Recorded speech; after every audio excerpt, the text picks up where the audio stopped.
गौतम गंभीर और विराट कोहली की लड़ाई तो आपने देख ली, हंगामा भी देख लिया, लेकिन क्या आप जानते हैं कि हमारे पहले आईपीएल में भी लड़ाई हुई थी, भयंकर वाली लड़ाइयां होती थी, ऐसे ही सामने आकर एक दूसरे को बोलना होता था।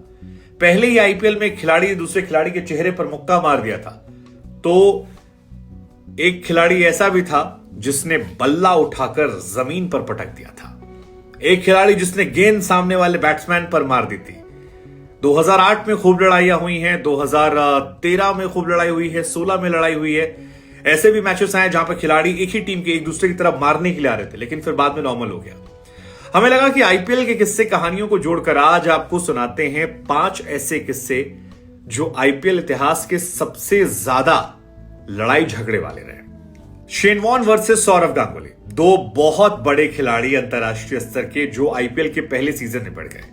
तारीख थी 1 मई साल 2008, जगह जयपुर सवाई मानसिंह स्टेडियम और मैच चल रहा था। केकेआर के सामने टीम थी शेन वॉर्न की। पहले बल्लेबाजी शेन वॉर्न की टीम ने की, 196 बनाए।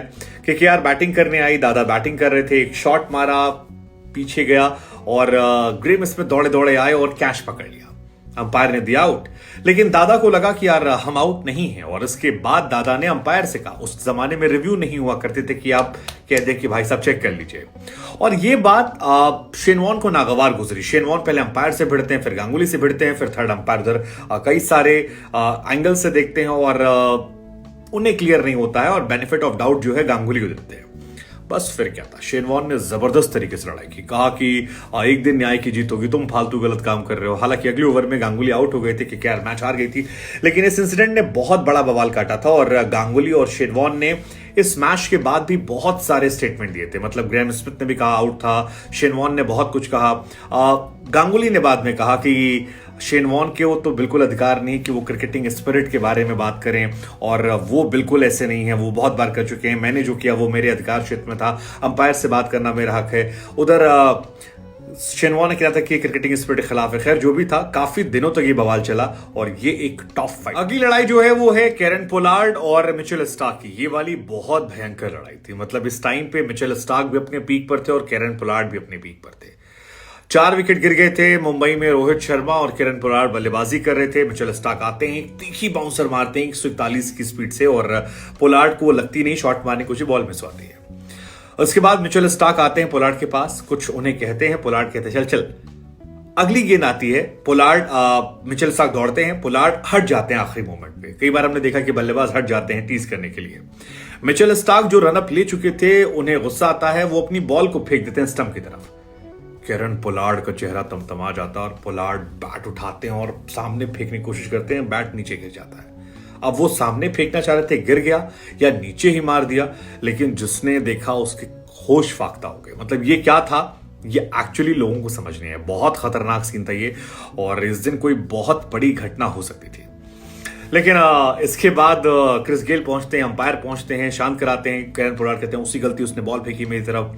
जो भी था, इस दिन कुछ बड़ा हो सकता था, क्योंकि फील्ड पर लाइव मैच में हाथापाई या बल्ला मारना ऐसा नहीं देखा था। हालांकि केरन पोलार्ड ने बहुत लड़ाइयां लड़ी हैं और अनगिनत लड़ाइयों में हिस्सा रहे। विराट कोहली का भी जो कंधा पकड़ा था, बाद में विराट ने हटा दिया था, वो सब था। 75% मैच फाइन जो है वो केरन पोलार्ड पर यहां लगा था, स्टार्क पर 50% लगा था, और ये भी आईपीएल इतिहास की एक टॉप फाइट में गिनी जाएगी। अगली लड़ाई जो है वो है मुंबई इंडियंस और पुणे सुपर जायंट का मुकाबला था 2016 में। 2016 में कई लड़ाइयां हुई हैं। उसमें से एक लड़ाई थी हरभजन सिंह और अंबाती रायडू की। हरभजन सिंह आते हैं, गेंदबाजी करते हैं, 11वां ओवर चलता रहता है, और सौरभ तिवारी बल्लेबाज होते हैं जो एक शॉट मारते हैं और वो शॉट जाता है बाउंड्री लाइन के पास। रायडू दौड़कर आते हैं, फुल डाइव लगाते हैं, पीछे खिलाड़ी उसे पकड़ सकता था, लेकिन रायडू की डाइव का असर ये होता है कि बॉल उनके हाथ से लगकर बाउंड्री लाइन के बाहर चली जाती है। बस हरभजन सिंह इसको देखकर काफी नाराज हो जाते हैं, और उसके बाद जो लिपसिंग है उससे ऐसा लगता है शायद कई बार बेन स्टोक्स को उन्होंने याद किया था। रायडू इसको देखकर तमतमा जाते हैं, एकदम तमतमा जाते हैं, और रायडू एकदम इशारा करते हैं क्या है, क्या तरीका तुम्हारा क्या है। उसके बाद पहला यह मौका था जब एक टीम के 2 खिलाड़ी एक दूसरे की तरफ वॉक करते हैं, और दोनों वॉक करते हैं ऐसे जैसे लगता है कि बस जाके एक दूसरे को रैप्टा दे देंगे। हाँ, उस अंदाज में वॉक करते हैं, और ये बहुत ज्यादा अनफॉर्चुनेट लग रहा था। लेकिन हरभजन ने अपने आप को संभाला। हरभजन ने जाके रायडू को थोड़ा पकड़ा उकड़ा, रायडू ने भी झटका वटका, वो भी वहां से निकल गए, और ये बहुत शॉकिंग बिहेवियर था।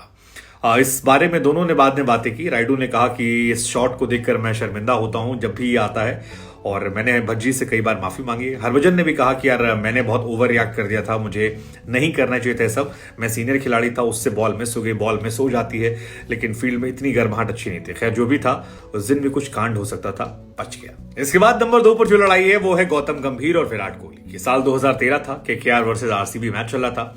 लक्ष्मीपति बालाजी गेंदबाजी कर रहे थे, गेंदबाज ने गेंदबाजी की, विराट ने शॉट मारा, इयॉन मॉर्गन ने कैच पकड़ लिया।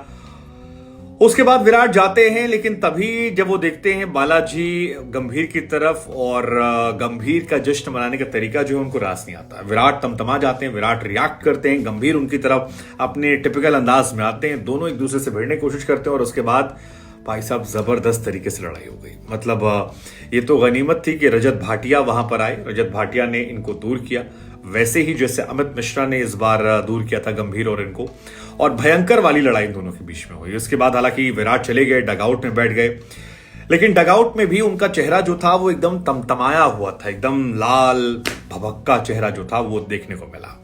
इस बार भी जब लड़ाई हुई थी तो कई लोग कह रहे थे कि यार असली मैच फाइन जो है वो लगाना चाहिए उधर रजत भाटिया पर, इधर अमित मिश्रा पर, क्योंकि इन दोनों ने ऐसी लड़ाई को रोक दिया जो अपने आप में IPL के इतिहास की सबसे गंदी लड़ाई हो सकती थी। हालांकि ये दिल्ली वाले, ये बार बार बेन स्टोक वाले हैं, और जबरदस्त तरीके से लड़ाई हुई थी। लेकिन उस मैच में एक अच्छी बात थी, क्योंकि उस टाइम गंभीर और कोहली दोनों वाइस कैप्टन बनने की रेस में थे, और बाद में गंभीर नहीं बने, विराट बन गए थे, काफी कुछ रहा। लेकिन पोस्ट मैच इन दोनों ने अच्छे से हाथ मिलाया था और एक दूसरे को शाबाशी दी थी, जो एक अच्छी बात थी उस टाइम। और पांचवी और आखिरी जो सबसे गंदी लड़ाई है IPL के इतिहास की, वो पहले सीजन में देखने को मिली थी। सचिन तेंदुलकर जो हैं वो चोट की वजह से बाहर थे, हरभजन सिंह को कप्तान बना दिया गया था। पंजाब के खिलाफ मोहाली में वो IPL मैच था, और उस मैच में पंजाब ने हरा दिया था मुंबई इंडियंस को। अब हरभजन जो कप्तान बने थे वो कप्तानी के प्रेशर में इतने ज्यादा थे कि उन्हें कुछ समझ में नहीं आ रहा था, और पोस्ट मैच उन्होंने श्रीशांत पर थप्पड़ बरसा दिया। हालांकि उस दौर में इस घटना का कोई वीडियो नहीं था, लेकिन श्रीशांत रोते हुए आए बाद में, और हरभजन सिंह जो है उनका भी चेहरा तमतमाता हुआ आया, और इस घटना ने काफी ज्यादा उस वक्त सुर्खियां बटोरी थी। हरभजन सिंह की काफी बदनामी भी हुई थी। हरभजन सिंह पर BCCI ने भी उस टाइम पे काफी बड़ा एक्शन लिया था। मतलब पूरे सीजन के लिए हरभजन सिंह को उस साल बैन कर दिया गया था, एक भी मैच उन्हें नहीं खेलने दिया गया था। 2.5 करोड़ या 3 करोड़ में बिके थे, और वो सारा उनका नुकसान हुआ। साथ ही ODI मतलब वनडे इंटरनेशनल में भी, मतलब इंटरनेशनल क्रिकेट में भी हरभजन सिंह पर 5 मैच का बैन लगा दिया गया था, और साथ ही हरभजन सिंह को वार्निंग दी गई थी कि ये फर्स्ट एंड लास्ट है, अगर इसके बाद आपने कहीं कोई ऐसी गलती की तो फिर आप पर आजीवन क्रिकेट खेलने से प्रतिबंध लगा दिया जाएगा। इसी वजह से कई लोग जो हैं वो मांग करते हैं कि अब ये इस तरह के एक्शन लेने चाहिए ताकि घटनाएं रिपीट। हालांकि जो हरभजन वाला किस्सा है, इस बारे में बहुत सारी बातें निकलकर नहीं आई थी, लेकिन बाद में 1 दशक के बाद श्रीशांत ने बताया था कि दरअसल मैं और भज्जी पाजी एक ही टीम के लिए खेलते थे। भज्जी पाजी का होम ग्राउंड था मोहाली में, हमने वो मैच जीत लिया था, उन्हें लगा था वो मैच जीत जाएंगे, उनका होम ग्राउंड है, लेकिन जब वो हार गए तो मैं उनके साथ बहुत ज्यादा मौज मस्ती कर रहा था, और वो शायद इतने प्रेशर में थे कि वो इस बात को बर्दाश्त नहीं कर पाए, उन्हें ये बात रास नहीं आई, और मैं उनका जूनियर था। जब वो बल्लेबाजी करने आए तब मैं उन पर थोड़ा बहुत छेड़ रहा था, मस्ती करने के दौरान आमना सामना हुआ, गुस्से पर काबू नहीं कर पाया, थप्पड़ नहीं मारा था। श्रीशांत के हिसाब से हरभजन सिंह ने अपने हाथ से चेहरे के पीछे से मारा था, मुक्का मारा था, और मुक्का जो है वो पीटा। उन्होंने कहा कि मुझे यकीन नहीं हुआ कि भज्जी बाजी में ऐसा कर सकते हैं। हरभजन ने इसको लेकर कभी खुलकर बात नहीं की। अभी हाल फिलहाल में हालांकि उन्होंने विराट कोहली और जब बाकी लोगों को नसीहत दी तो ये कहा कि जो कुछ घटना उस दौर में हुई उससे मैं शर्मिंदा हूं। लेकिन इस मामले को लेकर कई लोग कहते हैं कि अगर सजा बड़ी दी जाए तो घटनाएं रिपीट नहीं होती। वीरेंद्र सहवाग ने भी कहा कि जो बेन स्टोक लोग बोलते हैं इससे मेरे बच्चों पर असर पड़ता है, बच्चे ब्लेसिंग समझते हैं। हरभजन सिंह पर तो बहुत बड़ा फाइन लगा था। आपको लगता है कि इस तरह की घटनाएं जो हैं उन पर बड़े एक्शन लिए जाएं ताकि क्रिकेट की छवि जो है वो बची रहे, इस तरह की घटनाएं दोबारा रिपीट ना हो? ये क्योंकि क्रिकेट की डिग्निटी को गिराती हैं, मतलब जेंटलमैन गेम कहते हैं, उसे खत्म कर देती हैं, या फिर इससे एंटरटेनमेंट बना रहता है। आप जो भी सोचते हैं, लेकिन टॉप 5 फाइट थी, आपकी फेवरेट कौन सी थी?